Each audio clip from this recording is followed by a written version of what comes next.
Hello friends, चलिए आज हम लोग एक प्रैक्टिस करते हैं सिंपल इंटरेस्ट का काफ़ी महत्वपूर्ण सवाल। लगभग इस तरह के सवाल हर एग्जाम में पूछता है और इसका जो आज मैं ट्रिक बताऊंगा, मेथड बताऊंगा, वह इतना धमाकेदार है कि आप इसका आंसर 2 सेकंड में पता कर सकते हैं। ठीक है, तो चलिए सबसे पहले जानते हैं क्वेश्चन क्या है। क्वेश्चन देखिए है कि किसी राशि पर 5% वार्षिक की दर से 3 वर्षों और 4 वर्षों में प्राप्त साधारण ब्याजों में 42 रुपये का अंतर है, तो वह राशि क्या है, ये हमसे पूछ रहा है। इंग्लिश मीडियम वाले अगर आप हैं तो आपके लिए इंग्लिश में भी क्वेश्चन है, ये देख लीजिए क्वेश्चन।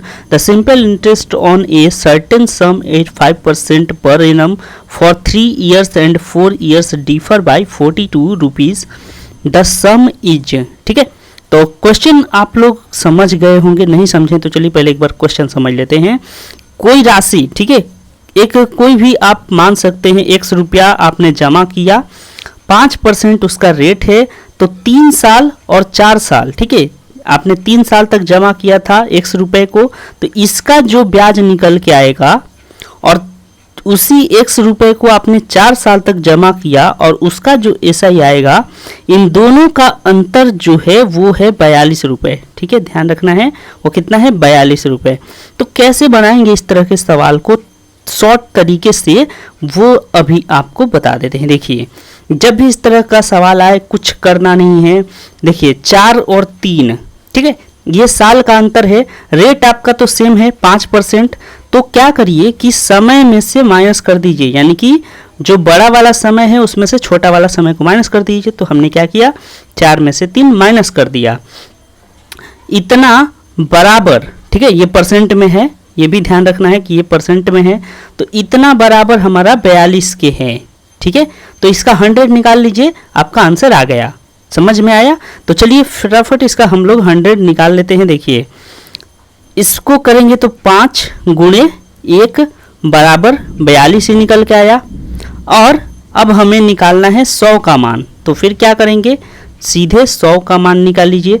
आपको यूनिटरी मेथड आता ही होगा। देखिए 5 एकम 5 होता है, तो ये 42 कितना के बराबर है, 5 के बराबर, तो 100 के बराबर कितना होगा, उम्मीद करते हैं यूनिटरी मेथड आपको आता होगा। ठीक है, सॉरी। तो इसको चलिए कटाइए। देखिए कटाएंगे तो आएगा 20। अब बताइए 42 दूना कितना होता है, तो 42 दूना 84 होता है, और 84 में एक जीरो लगा देंगे तो 840 रुपया हमारा निकल के आ गया। पूरी राशि यानी कि मूलधन जो है पूछा था कि किसी राशि पर, तो वही तो हमसे पूछ रहा था कि वह राशि क्या है, तो वह राशि 840 रुपये है। इसका सही आंसर क्या हो गया, ऑप्शन नंबर डी। ठीक है, 840। तो दोस्तों कितना आसान है ये। अगर आप इस ट्रिक को नहीं समझ पाए तो बेसिक कंसेप्ट भी समझ लेते हैं। चलिए आपको वो भी फटाफट अभी बता देते हैं कि बेसिक कंसेप्ट इसका मतलब क्या है। ये तो हमने ट्रिक से बना लिया। देखिए कह रहा था कि अगर आप किसी मान लेते हैं कि 100 रुपया आपने कहीं जमा किया, तो इसका 4 साल, ठीक है, पहले 4 साल बड़ा वाला करते हैं, 4 साल में 5% रेट से ब्याज क्या आएगा।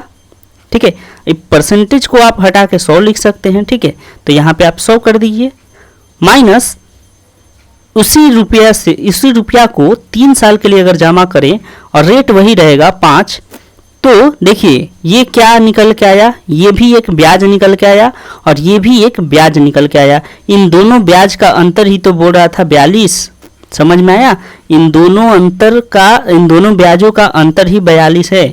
तो इसको भी सॉल्व करिएगा तो भी आंसर आएगा, और नहीं तो जो ट्रिक बताए हैं उसको करिएगा तो भी आपका आंसर आएगा।